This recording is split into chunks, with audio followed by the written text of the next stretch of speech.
CCTV ကင်မရာတွေကအမြဲတမ်းမှတ်တမ်းတင်နေတာကြောင့်ဘယ်သူမှမမြင်တဲ့အရာတွေကိုဖန်ယူထားနိုင်ခဲ့ပါတယ်။တကယ်တစီတွေထူးဆန်းတဲ့ဖြစ်ရပ်တွေနဲ့တဘာဝလုံးတတဝါတွေနဲ့ထိုက်လန့်ဖွယ်ရာကြုံတွေ့ရမှုတွေကိုဒီကင်မရာတွေမှာဖန်မိထားပါတယ်။အခုပြမဲ့ဗီဒီယိုကလစ်တွေကခင်ဗျားတို့ကိုညဘက်အိတ်မပြောနိုင်တော့အောင်ထိုက်လန့်စေမဲ့အခိုက်အတန့်တွေပါနေနေတာမို့လို့ကြောက်တတ်ရင်တယောက်တည်းမကြည့်ဘူးကြိုပြီးတော့တတိပေးပါရစေ။နံပါတ်1အိန္ဒိယနိုင်ငံဟိုက်ဒရာဘတ်မြို့မှာည7 နာရီလောက်က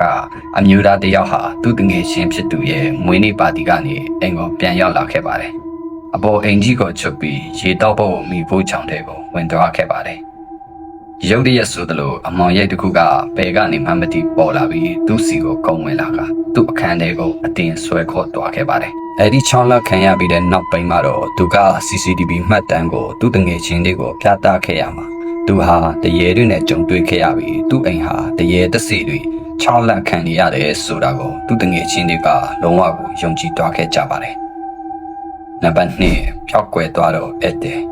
့ဇူလိုင်လ9 ရက်နေ့ညနေပိုင်းမှာအမျိုးသားတစ်ယောက်ဟာသူ့အိမ်မှာတယောက်တည်းညစာစားနေတော့ပတင်းပေါက်ကိုအတန်ကျကျနဲ့လာခောက်တဲ့အတန်ကိုကြားလိုက်ရပါတယ်။ပုံမှန်ဆိုရင်တော့ညနေပိုင်းအချိန်တွေမှာသူ့အိမ်ကိုဘယ်သူမှလာလိမ့်မရှိပါဘူး။အဲဒါကြောင့်မို့လို့ဘာဖြစ်နေလဲဆိုတာကိုမှတ်တမ်းတင်ဖို့သူဟာကင်မရာကိုကြိုပြီးတော့ဖွင့်ထားလိုက်ပါတယ်။ DP ခန်းထဲကိုဝင်သွားတဲ့အခါအပြင်ဘက်မှာမှန်ကိုရိတ်နေတဲ့ထူးဆန်းတဲ့ပုံရိပ်တစ်ခုကိုတွေ့လိုက်ရပါတယ်။အလွန်မှောင်နေတာမို့လို့သူ့ရဲ့လက်တွေကိုပဲမြင်နိုင်ခဲ့ပါတယ်။သူဟာပိုပြီးတိကျမြင်အောင်ဆိုပြီးတော့မီလေးကိုပိုက်လိုက်ပြီးပတင်းပေါက်ကိုမဖွင့်ခင်မှာပဲ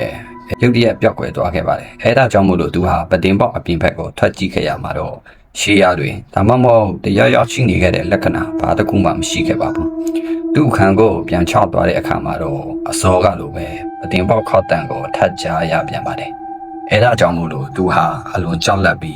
သူ့ကိုယ်သူအခန်းထဲမှာတောက်ခတ်ကတညလုံးကြောက်လန့်တကြားနဲ့မအိပ်ပဲနေခဲ့ရပါတယ်။နံပါတ်3လမ်းမပေါ်ကဆုံးမဂူဂျာရတ်ပြည်နယ်မီတာဘတ်မြို့မှာညနေပိုင်းတစ်ခုမှာတော့စင်ကယ်စီဘီအိမ်ပြန်လာတဲ့အမျိုးသားတစ်ယောက်ဟာလမ်းလဲမှာရပ်နေတဲ့ထူးဆန်းတဲ့ပုံရိပ်တစ်ခုကိုတွေ့လိုက်ရပါတယ်။သူဟာဘာလဲဆိုတာကိုတေချာကြည့်ဖို့ဆိုင်ကယ်ပေါ်ကနေဆင်းလာပြီးအနီးကပ်သွားပြီးတော့ကြည့်ခဲ့ပါတယ်။ဒါပေမဲ့တေချာမမြင်ရခင်မှာပဲအဲ့ဒီပုံရိပ်ဟာရုတ်တရက်ပျောက်ကွယ်သွားခဲ့ပါတယ်။သူဟာအလွန်အံ့ဩသွားပြီးတော့ဘာဖြစ်တာလဲဆိုတာကိုနားလဲဖို့ကြိုးစားရင်အဲ့ဒီနေရာမှာခဏလောက်ရပ်နေခဲ့ပါတယ်။ခဏအကြာမှာအဲ့ဒီပုံရိပ်ဟာလမ်းပေါ်မှာရုတ်တရက်ဆိုတော့ပြန်ပေါ်လာခဲ့ပါတယ်။ဒီတစ်ချိန်မှာတော့မျက်နှာကိုဖုံးအုပ်ထားတဲ့စပင်အမေရောင်ရှိရှိနဲ့အဖြူရောင်ဝတ်စုံကိုဝတ်ဆင်ထားပါတယ်။အဲဒါကြောင့်မို့လို့သူအမျိုးသားဟာကြောက်လန့်သွားပြီးဒီနေရာကနေပြီးတော့ရုတ်တရက်ဆိုသလိုသူစီလာတဲ့ဆင်ငယ်ကိုထားပြီးတော့ထွက်ပြေးသွားခဲ့ပါတယ်။နံပါတ်4ကြောချမ်းစရာကောင်းတဲ့ကြုံတွေ့မှု2014ခုနှစ်မတ်လ15ရက်ညနေပိုင်း UK နိုင်ငံ Glasgow မြို့ကဟိုတယ်တစ်ခုမှာထူးဆန်းတဲ့အခိုက်အတန့်တစ်ခုကို CCTV ကင်မရာမှာဖမ်းမိခဲ့ပါတယ်။ညတကောင်ရအချိန်မှာအမျိုးသမီးတစ်ယောက်ဟာသူမရဲ့အခန်းထဲကအဲကွန်းအလုံးမလုံးတာကြောင့် reception ကိုတင်ကြဖို့အောက်ထပ်ကိုဆင်းလာခဲ့ပါတယ်။လေကာဘောကနေဆင်းလာချိန်မှာရုတ်တရက်မွန်ရိပ်တစ်ခုကသူမရှိကနေဖြတ်သွားခဲ့ပါတယ်။ဒေရှာတဲ့ပုံပန်တက်မရှိပဲမိကိုငွေတွေလိုတိမ်တိတ်လိုပုံစံမျိုးဖြစ်ပါတယ်။အဲ့ဒီပုံရိပ်ကစက္ကန့်အနေငယ်တော့ရပ်တန့်သွားပြီးတော့သူမနောက်ကိုလိုက်လာတယ်လို့မျိုးအချိန်နဲ့ပြေးပြီးတော့ဝင်လာခဲ့ပါတယ်။ကြောက်လန့်သွားတဲ့အမျိုးသမီးဟာထွက်ပြေးပြီးသူမအခန်းစီကိုပြန်လာခဲ့ပါတယ်။တုံရီနေတဲ့လက်တွေနဲ့အိတ်တွေကိုထုတ်ပိုးပြီးညတကောင်ရအချိန်မှာပဲဟိုတယ်ကနေထွက်ခွာခဲ့ပါတယ်။သူမရဲ့တငယ်ရှင်တွေကအဲ့ဒီနေရာဟာတရေ6တဲလို့လူတွေပြောကြလို့မတဲဖို့တတိပေးခဲ့တာကိုသူမအဲ့ဒီအချိန်မှာပြန်ပြီးတော့တတိရမိသွားပါတယ်။နံပါတ်5တစေဤလက်စာရှိမှု2019ခုနှစ်စက်တင်ဘာလ6ရက်နေ့မှာဩစတြေးလျနိုင်ငံကမ်ဘောမြို့မှာထူးဆန်းတဲ့ဖြစ်ရပ်တစ်ခုဖြစ်ပွားခဲ့ပါတယ်။ညီကိုနှစ်ယောက်ညစာစားဖို့အပြင်ထွက်လာတဲ့အချိန်အောက်ထပ်ကိုဆင်းလာတဲ့လေကားမှာ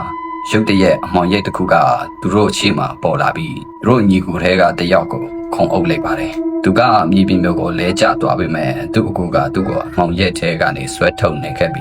းသူတို့နှစ်ယောက်စလုံးအကြောက်တရားနဲ့တိတ်ခမ်းစီကိုပြန်ပြေးခဲ့ကြရပါတယ်။အမောင်ရိပ်ကအဲ့ဒီနေရာမှာစက္ကန့်အနေငယ်ကြာအောင်နေပြီးနောက်လေထဲကိုပျောက်ကွယ်သွားခဲ့ပါတယ်။နောက်ပိုင်းမှာတော့အကူဖြစ်သူကအဲ့ဒီရေကတစ်ကအမောင်လေးကိုကြောက်စရခဲတွေပြစ်ပေါက်ဖူးတာကိုတတိယပြီးတရေကလက်စားချေဖို့ပြန်လာတာဆိုပြီးတွေးတောနေခဲ့ပါတော့တယ်